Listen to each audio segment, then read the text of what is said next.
할렐루야.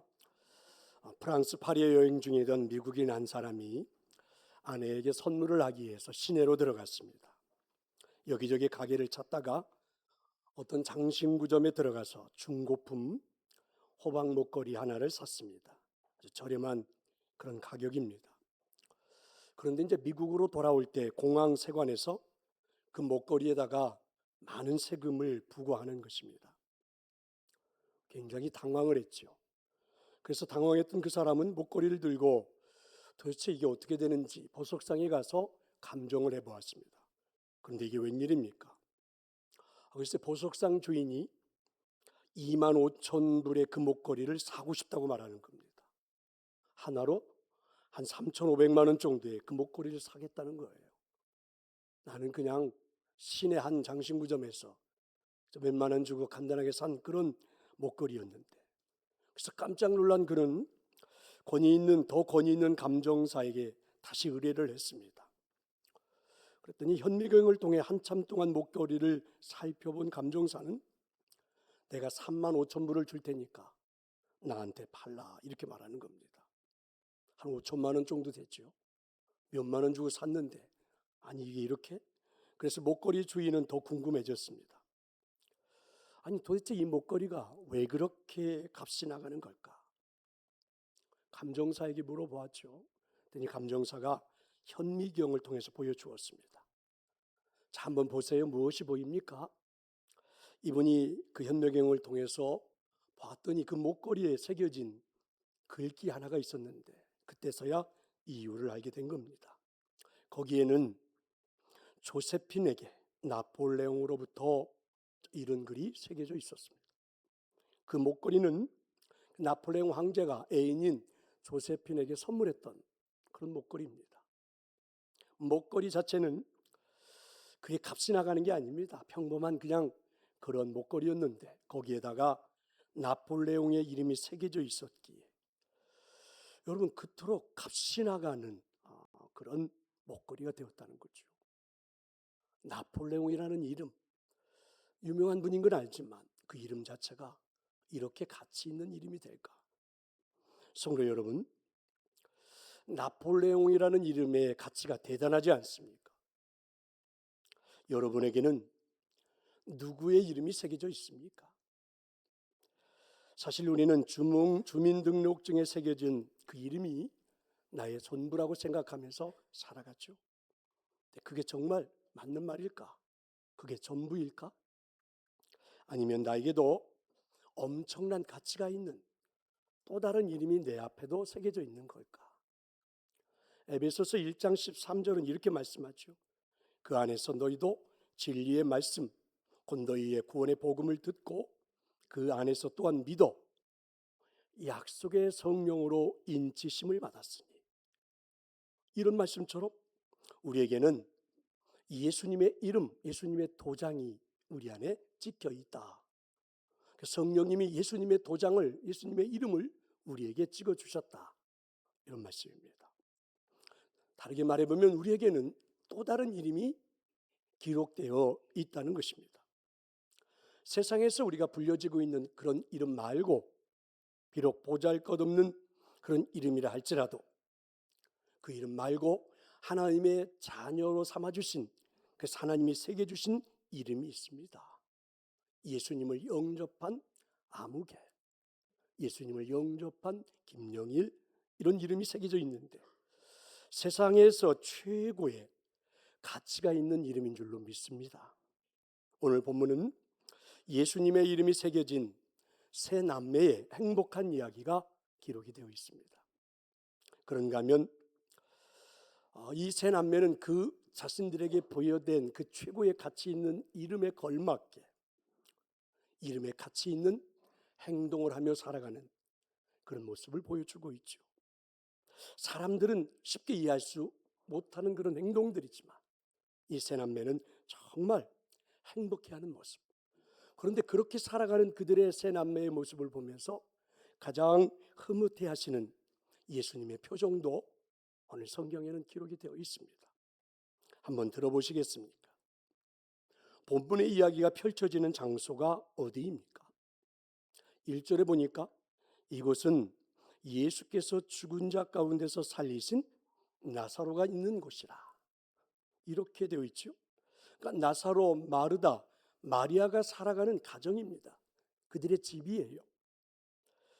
그런데 여러분, 그들의 집 앞에 뭔 이렇게 수식어가 많이 붙어 있단 말입니까? 이들의 가정에서 도대체 무슨 일이 벌어지고 있는 것입니까? 마르다, 마리아, 나사로가 예수님을 위해서 잔치를 베풀었습니다. 그러니까 오늘 우리가 읽은 이 본문 바로 앞에 11장에 보면 나사로가 병이 들어 죽었는데 예수님께서 죽은 지 나흘이나 된 나사로를 살려주셨다는 놀라운 사건이 있죠. 죽어서 무덤에 장사되어 버린 나사로입니다. 그런데 살아났습니다.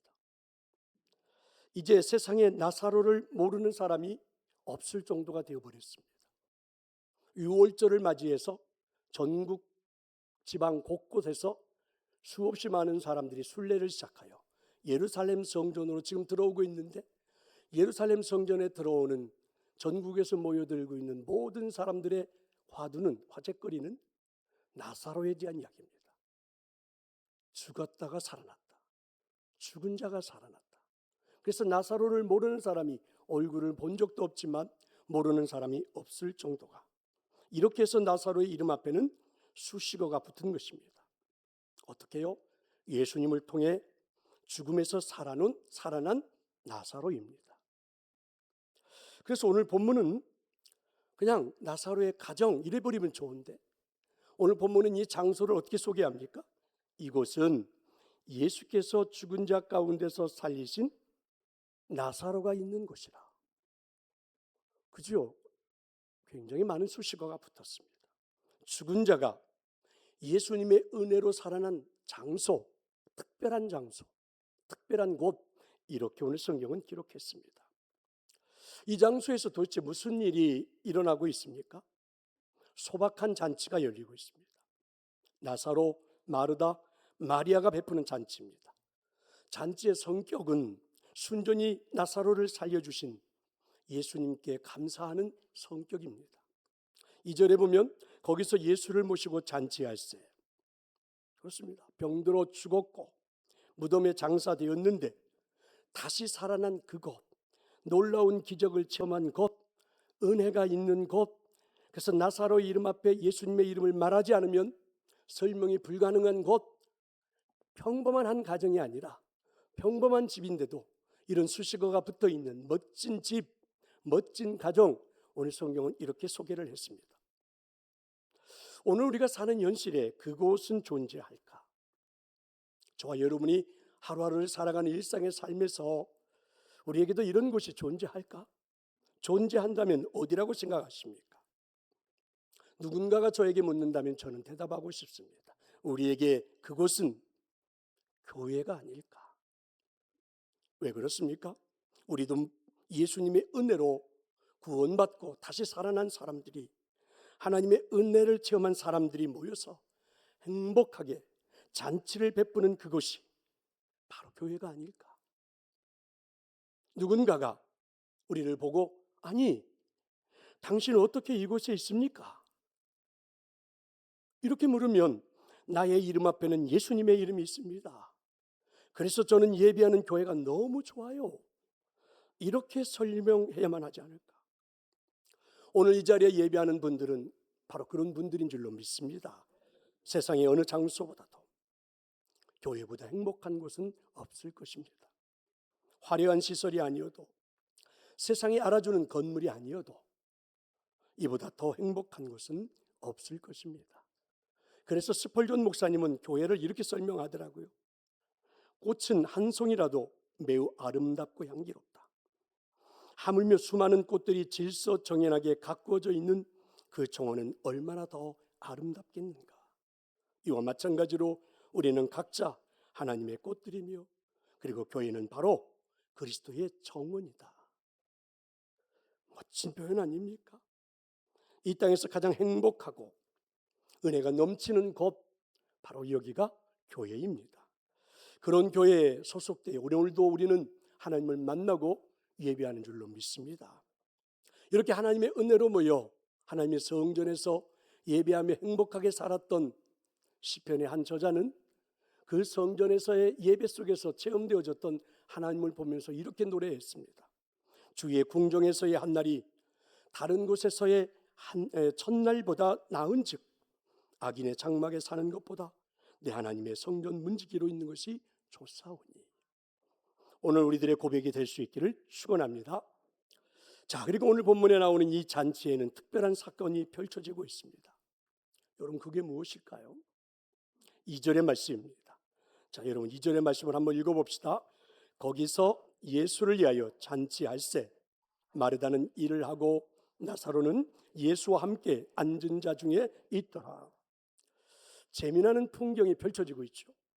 마르다는 지금 열심히 음식을 차리고 있죠.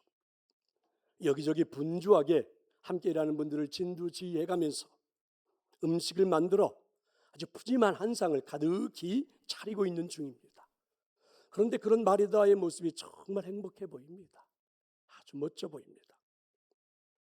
그러면 나사로는 어떻습니까? 우리들의 문화, 우리들의 풍경과 거의 비슷해 보이지요.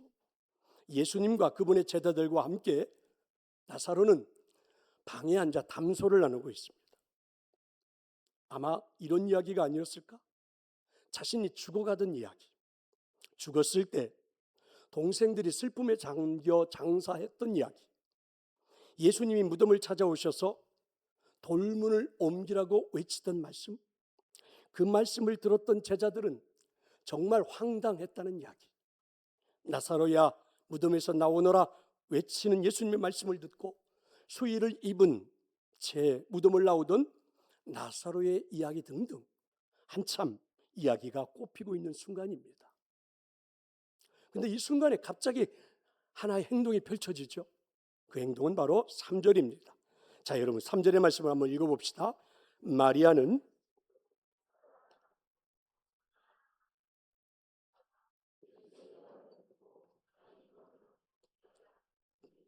향유 냄새가 집에 가득하더라.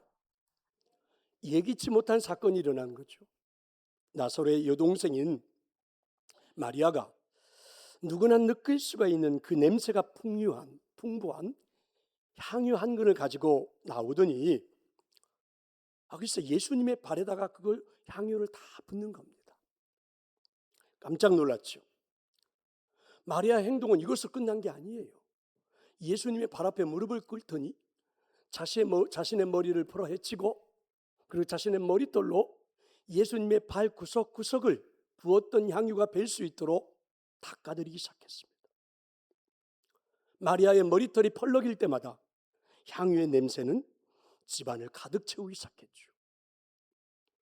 생각해보면 사실은 갑자기 마리아가 향유가 들어있는 병을 들고 예수님께 다가왔을 때 사람들은 무슨 일인가 하여 잠시 대화도 중단하고 그래서 마리아를 물끄러미 바라보았죠. 그런데 마리아가 가지고 온 향유를 그냥 예수님의 발에다 다 부어버릴 때 자신의 머리털로 그 향유를 묻혀 예수님의 발을 구석구석 닦아드릴 때 모두들 그 모습을 보고 할 말을 잃어버렸습니다. 다만 향유 냄새만 그 방 안 가득히 날 뿐이었습니다. 그렇습니다. 그러니까 지금 예수님을 위한 감사의 이 잔치에는 특별한 사건이 일어나고 있었던 거죠. 상상할 수도 없던 사건, 누구도 생각할 수 없었던 상황. 아니 누구도 이런 행동은 쉽게 할 수 있는 것이 아니죠. 예수님의 발에 마리아가 쏟아 부은 향유는 마리아의 전 재산입니다. 오늘 성경에 이렇게 되어 있죠. 순전한 나드 한 근. 여기서 이 나드, 이것은 나드 향이라고 그러는데 나드 향은 동인도 북부에 나르도스 타키 스타자만시, 읽기도 어렵습니다. 나르도스 타키스 자타만시라는 여러분 한 번도 들어본 적도 없는, 본 적도 없는 이 식물에서 나는 그 뿌리에서 채취한 향이라고 그러죠. 유대 땅에서는 얻을 수가 없대요. 그래서 수입을 할 수밖에 없는 매우 비싸게 팔리는 그런 가치가 있는 물품이죠. 이렇게 가치가 있게 비싸게 팔리는 이유는 이게 차지하는 공간도 적고 보관하기도 쉽고, 그래서 그 당시 중개시장에서 판매하기가 매우 좋아 투자 가치로 많은 사람들이 소장하게 되었다는 것이죠. 여기서 한 근은 약 한 340g 정도다 이렇게 말합니다. 그 당시 유대 처녀들은 시집을 가기 위해서 이렇게 혼수로 향유를 준비하곤 했다는 것이죠. 그래서 마리아가 이렇게 그동안에 준비했던 이 향유의 값어치를 생각해 본다면 적어도 300데나리온 이상의 값비싼 것입니다. 그 당시 노동자 하루 품삯이 한 데나리온이니까 300데나리온, 그러면 거의 1년 동안을 한 푼도 쓰지 않은 채 모아야만이 가능한 그런 돈입니다. 일상적인 생활을 하면서 아마 이 돈을 모았다고 하면 적어도 10년 이상은 모으지 않았을까. 매우 비싼 물건이죠. 그런데 이런 고가의 향유를 한순간 예수님의 발에 다 붓고 자기 머리털로 씻은 것은 상식적으로는 이해가 되지 않는 행동으로 보여질 수 있습니다. 또한 결혼하지 않은 여자가 머리털로 남자의 발을 씻긴다는 것도 당황스럽기 그지없는 일입니다. 그 당시 유대 나라에서 머리털은 아주 소중한 것으로 여겨졌죠. 성경에도 여자의 긴 머리는 자기에게 영광이라 이렇게 말하는 것처럼 그 머리털로, 그죠? 남의 그 더러운 발을 씻어주는 수건으로 머리털을 사용하고 있다. 이 광경을 바라보는 이들은 아마 적지 않게 당황하였을 것입니다. 저는 오늘 이 말씀을 보면서 이런 생각을 한번 해봅니다. 아니, 이런 광경을 본 적이 있을까? 내 생에 이렇게 행동하는 사람이 있을까?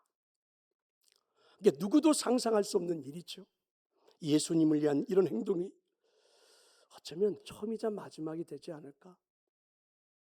우리는 이런 행동을 할 수 있을까? 더 깊이 한번 생각을 해봤죠. 왜 마리아는 그토록 이상한 행동을 했을까? 누구도 상상할 수 없는 행동을 한 것일까? 마리아의 마음, 그 마음은 무엇일까? 어떤 마음이면 이런 행동을 할 수 있을까? 얼마나 행복하면 이런 행동이 나올까? 얼마나 감격하면 이런 행동을 할 수 있을까? 얼마나 가슴이 뜨거우면 이렇게 할 수 있는 것일까? 여러분은 마리아의 행동을 이해할 수 있습니까? 아니, 마리아의 이 행동을 여러분 해석을 할 수 있습니까? 저는 해석이 불가능하다고 생각합니다. 속 좁은 저의 마음으로 해석을 한다는 것은 언제나 해석이 불가능할 것 같아요. 어떤 해석을 해도 마리아의 마음을 다 표현할 수가 없을 것 같아요. 아니, 마리아의 마음을 다 표현하기에는 어려울 것 같습니다. 그렇다면 최고의 사랑을 받은 당사자 예수님은 어떻게 해석을 했을까요? 우리는 예수님의 해석을 눈여겨보아야 할 것입니다. 결국 긴 침묵을 깨고 제자 중에 한 사람인 가룟 유다가 먼저 말을 시작했습니다. 그게 5절이죠. 이 향유를 어찌하여 300데나리온에 팔아 가난한 자들에게 주지 아니하였느냐. 성도 여러분, 가룟 유다의 해석이 마음에 드십니까? 어째서 그 비싼 것을 낭비하느냐? 그것을 팔아 가난한 사람들을 주었으면 참 좋았을 것을. 한마디로 마리아의 행동은 쓸데없는 짓을 했다는 해석입니다. 이게 유다의 해석이죠. 여러분의 생각도 그렇습니까? 언뜻 보기에는 이 유다의 해석이 일리가 있어 보여요. 아니, 한 자리에서 3천만 원의 가치가 나가는 거를 발을 닦는 데 사용해? 아무리 예수님이라 할지라도 여러분, 있을 수 없는 일처럼 보이죠. 하지만 유다가 해석한 이 내용은 마리아의 마음을 온전하게 표현했다고 볼 수는 없죠. 오히려 유다의 욕심을 드러내는 것이라고 오늘 본문은 그렇게 기록을 했죠. 그러니까 유다의 마음은 오늘 해석한 내용은 유다의 마음이 이렇기 때문이야 이렇게 말한 거예요. 그게 6절이죠. 이렇게 말하면 가난한 자들을 생각함이 아니요 그는 도둑이라. 돈꾀를 맞고 거기 넣는 것을 훔쳐가미러라. 그러니까 유다의 해석은 마리아의 마음을 이해하는 해석은 절대 아니었다는 것이죠. 그럼 예수님은 어떻게 해석을 했을까요? 7절과 8절입니다. 자, 우리 같이 한번 읽어봅시다. 예수께서 이르시되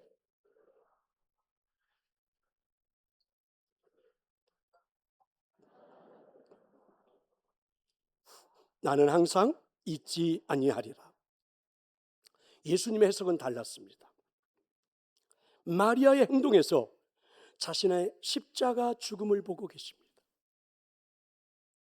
그러니까 1절에 보면 지금 이 사건이 언제쯤 이루어지고 있느냐 하는 시점을 말해줘요. 시점이 언제냐면 1절에 이렇게 되어 있죠. 6월절 엿새 전에. 그러니까 십자가에서 예수님이 죽으시기 6일 전에 오늘 이 사건이 일어나고 있었다는 거죠. 그러니까 예수님이 예루살렘 성전에 이제 십자가를 지시기 하여 들어오실 때에 십자가 죽음을 말씀하셨지만 제자들 누구도 귀담아 듣지 않았습니다. 아니, 어느 누구도 예수님이 십자가에서 죽는다는 사실을 상상도 하지 않았습니다.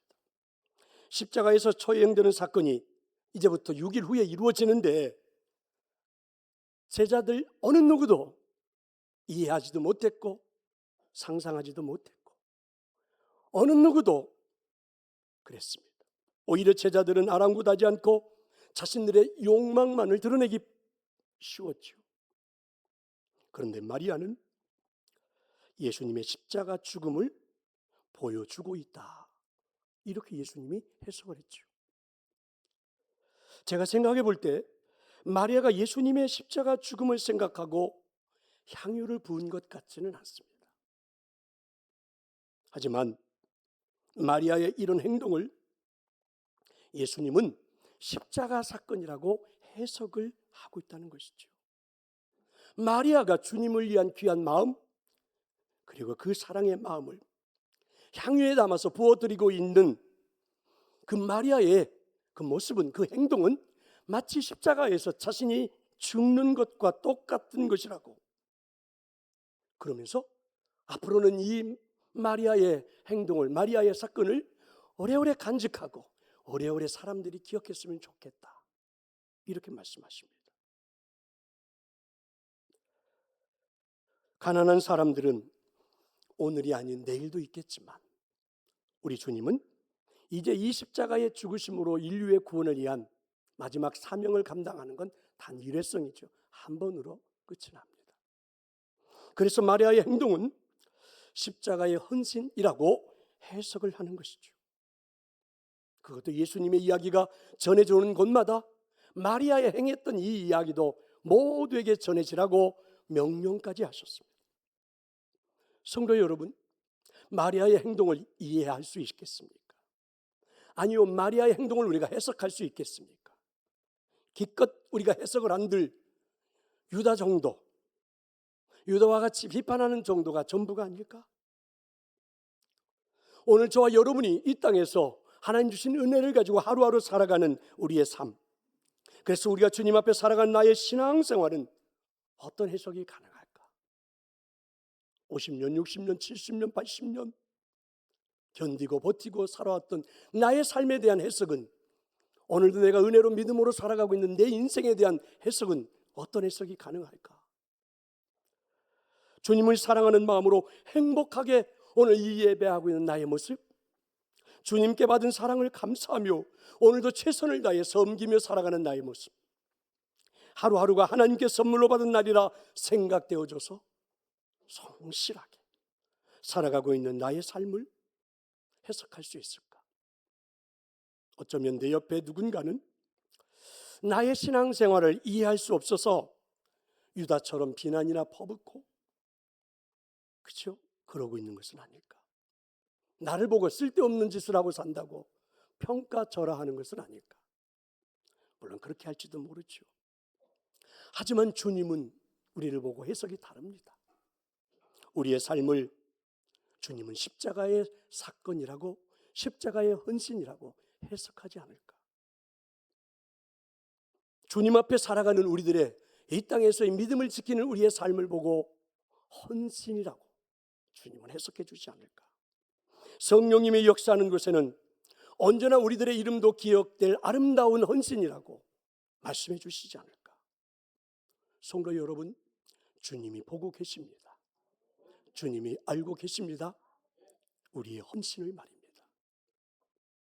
이번 사순절 주제는 십자가를 지라입니다. 주어가 없죠. 주어가 없습니다. 여러분, 이 앞에 주어는 저 여러분 모두가 되라는 말이죠. 그래서 자기 십자가를 지라, 그런 말입니다. 우리의 헌신은 자기 십자가를 지는 사건이 되어야지요. 왜 그렇습니까? 저나 여러분 이름 앞에 붙여진 최고의 가치 있는 예수님의 이름이 있기 때문에 자기 십자가를 지는 겁니다. 나에게 붙여진 그 예수님의 이름을 우리는 부끄럽게 하지 않기 위해서 기꺼이 자기 십자가를 지는 것입니다. 생각해 볼래요? 나사로, 마르다, 마리아에게서 예수님의 이름을 빼버리면 뭐가 남습니까?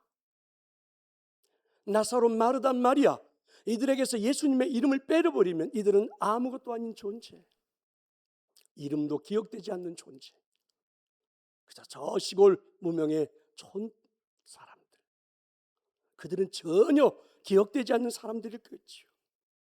하지만 이들 앞에 예수님의 이름이 붙었을 때 나사로는 죽었다가 다시 살아났습니다. 예수님의 이름이 마르다 앞에 붙었을 때 그녀는 예수님만 보면 최고의 대접을 하고 싶어, 최고의 몸을 들여서라도 모든 걸 대접하고 싶어 봉사하는 그 아름다운 모습이 보여집니다. 예수님의 이름이 마리아 앞에 붙었을 때 예수님의 십자가가 전해지는 전 세계 어느 곳곳에 어느 때이든지 간에 향유를 부은 이야기가 함께 전해지라고, 이 여인은 십자가의 삶을 보여준 것이라고, 여러분 그런 이름이 붙어 있지 않습니까? 우리들의 이름 앞에 주님께서 이름을 붙여주셨죠. 예수 그리스도를 구주로 영접한 우리. 그렇다면 여러분, 우리에게 붙여주신 예수님이라는 이름의 가치를 우리들도 최고의 가치가 있게 만들어야 되지 않을까?